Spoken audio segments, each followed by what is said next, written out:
जोहार, नमस्कार। आप देख रहे हैं आपका अपना एडी लाइफ। मैं दिनेश श्रीवास्तव।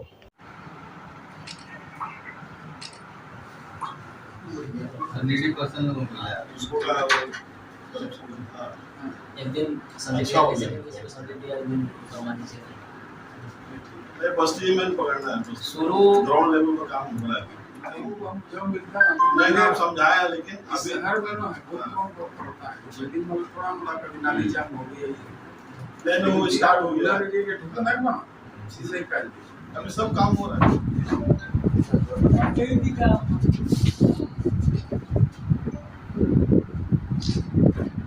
वर्तमान में सरकार का जो राज्य सरकार की स्थिति बहुत ही दयनीय है। अभी बिजली, अगर आप ग्रामीण क्षेत्र में जाएं तो बिजली मुश्किल से 5 से 6 घंटे ही बिजली मिलती है। स्थिति बहुत भयावह है, क्योंकि रूरल एरिया में कल भी हम लोग रूरल घाटशिला के उधर कड़ाडुबा क्षेत्र में हम लोग गए थे पूरा टीम के साथ। वहाँ भी वही शिकायत है कि बिजली बहुत ज़्यादा तो कभी कभी 8 घंटा 9 घंटा आ जाता है। उसके बाद स्थिति शाम का टाइम पढ़ने का बच्चा का काफ़ी दिक्कत होता है। ट्रांसफार्मर का भी घोर अभाव जल जाने के बाद, अब जैसे 25 का ट्रांसफार्मर अधिकतर लगा हुआ, लेकिन जल जाने के बाद 10 दिन 12 दिन थोड़ा दिक्कत हो रहा है। हालांकि सप्लाई भी कम है, और सर लोग का कहना है कि सर सप्लाई जब तक नहीं आएगा हम लोग के पास, तब तक हम लोग देने में दिक्कत है। ये लोग उसको रिपेयरिंग करता है, रिपेयरिंग करके उसी को देता है, तो उसमें क्या ना ज़्यादा समय नहीं चल पाता। फलस्वरूप जो है स्थिति बिजली का तो काफ़ी दयनीय है, और लगातार अभी 2.5 साल 3 साल होने जा रहा है। क्षेत्र में जो रोड रास्ता का भी स्थिति काफ़ी गंभीर बनी हुई है। हर जगह जाइए गड्ढा है, क्योंकि अभी 2.5-3 साल में एक भी जो है पथ निर्माण विभाग से ना रूरल एरिया में ना शहरी इलाका में कहीं रोड बना नहीं। पिछली सरकार ने ग्रामीण क्षेत्र और शहरी क्षेत्र को रघुवर भाई जी के सरकार में उन्होंने बेहतरीन रूरल एरिया और शहरी एरिया दोनों को रोड रास्ता देने का काम किया, और अच्छा काम हुआ। उसका परिणाम स्वरूप जो उस समय हुआ, अब उसमें इस कहीं दिखता नहीं। तो ग्रामीण क्षेत्र में भी लोगों का आक्रोशित होना स्वाभाविक है। अभी जैसे बहुत सारे रोड, जैसे पटौमदा जो है, ये रोड पूरा बंगाल से जुड़ा हुआ है।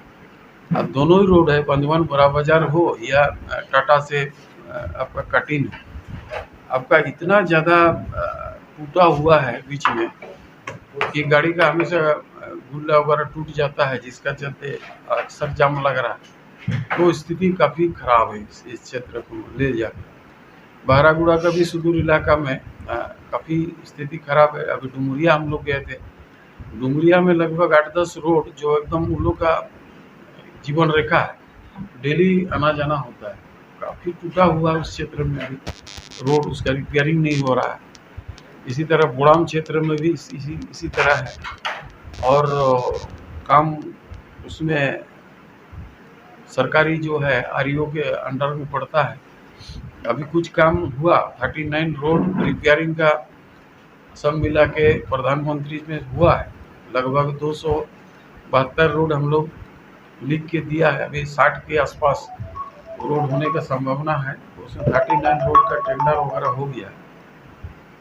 अब वो काम कुछ जगह में शुरू भी हो गया। आपका कहना है रोड का स्थिति काफी रोड का स्थिति, टोल प्लाजा बने जा रहा है, रोड स्थिति का काफ़ी खराब है। रूरल का बिजली का भी स्थिति उतना ही खराब है, और रहा सिंचाई का, तो सिंचाई का भी घोर अभाव है। एजुकेशन में भी शिक्षक के अभाव में एजुकेशन भी ठीक से नहीं हो रहा है।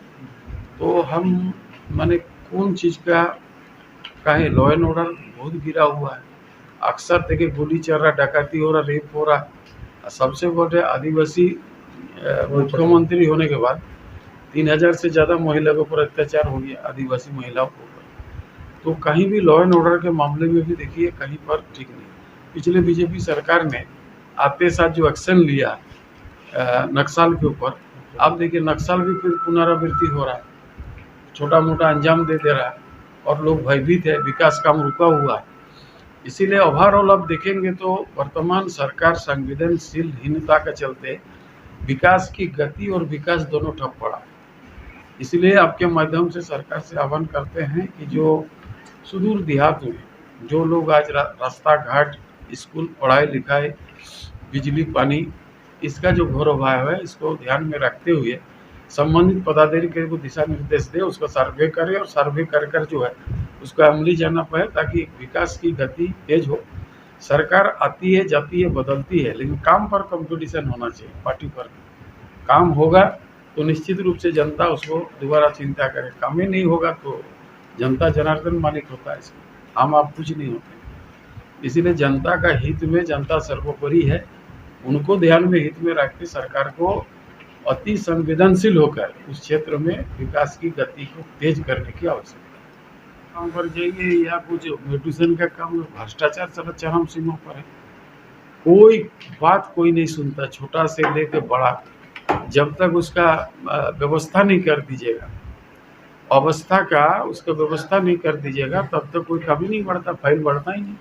छोटा मोटा म्यूटेशन का काम नहीं होता है, ऑनलाइन के नाम पर दौड़ाता है, जब आदमी थक जाता है तो फिर बार्गेनिंग होता है, फिर बार्गेनिंग होने के बाद काम होता है। कहाँ पर हो म्यूटेशन? अब किसी भी मुख्यालय में जाकर पता करिए, म्यूटेशन का काम पूरा ठप होता है। तो ये भ्रष्टाचार को पनपता है।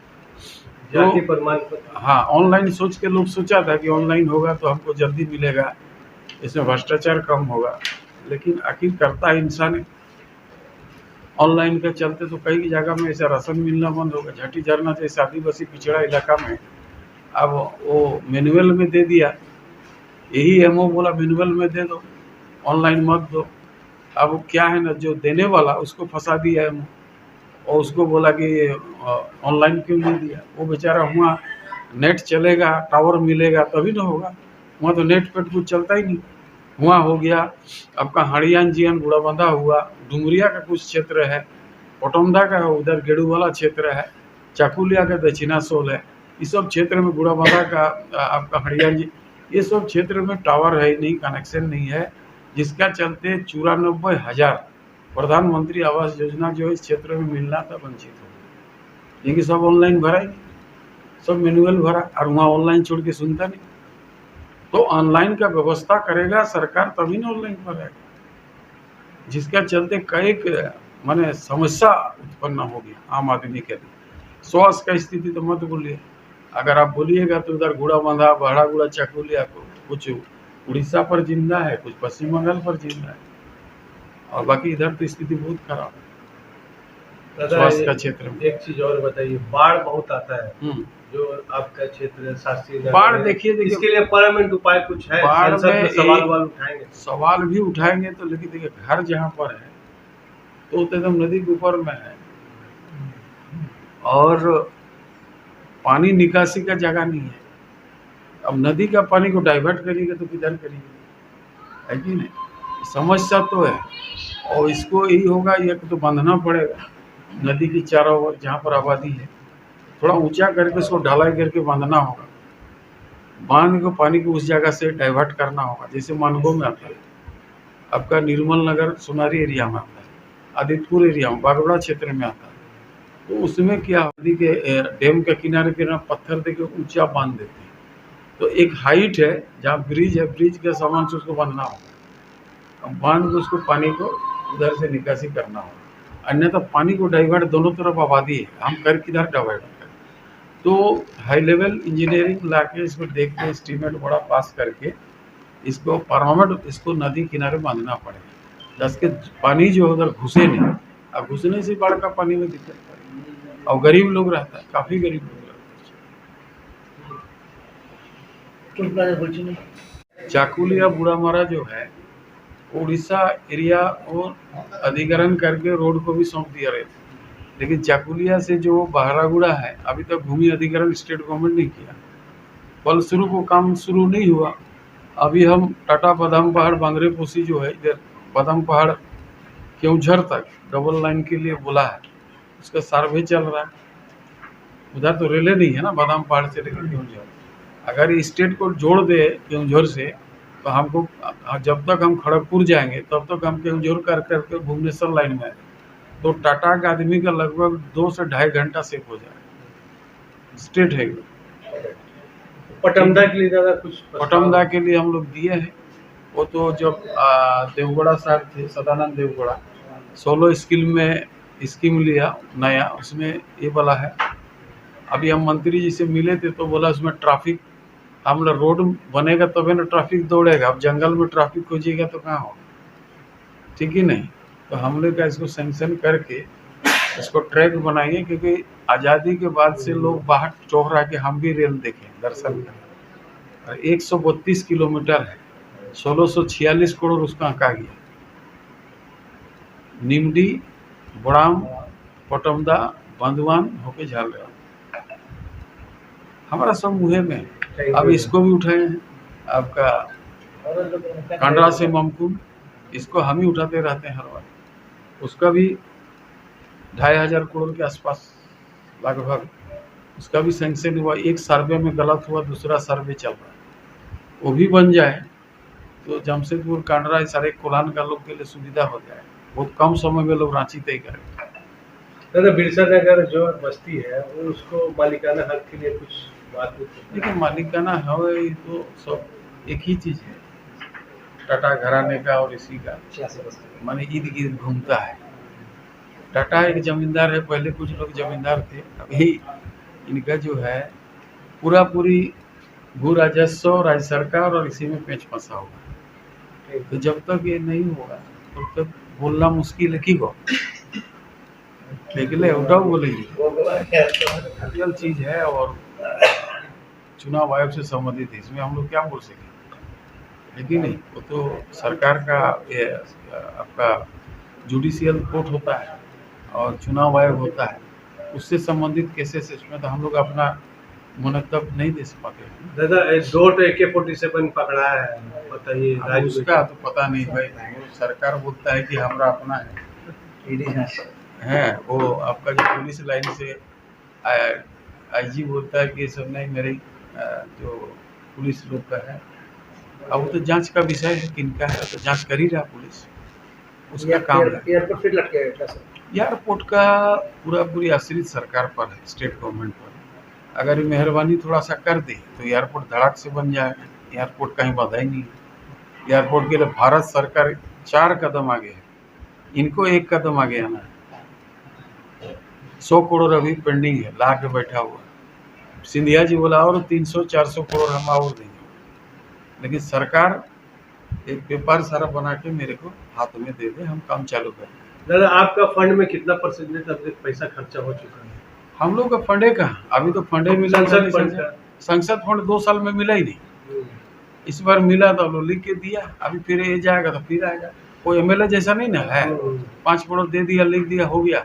हमारा तो एक चीज का NOC देना पड़ता है, NOC देंगे तब 2.5 करोड़ रिलीज होगा। 2 साल कोरोना महामारी में आदमी को जिंदा कर दिया, यही मोदी जी को धन्यवाद दीजिए, जो आपने सारे सांसद लोग, खाली मेरा अकेले बात नहीं, लोकसभा राज्यसभा सारा अपना फंड जो दे दिया कोरोना काल में।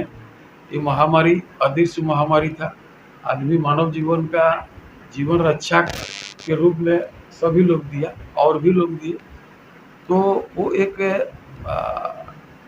बहुत ही दुखदायी समय क्रॉस किया हम लोग, और वो एक अच्छे कामों में लगा, मानव सेवा में लगा, उसके मेरा कोई मलाल नहीं। अब आएगा तो फिर हम काम करेंगे।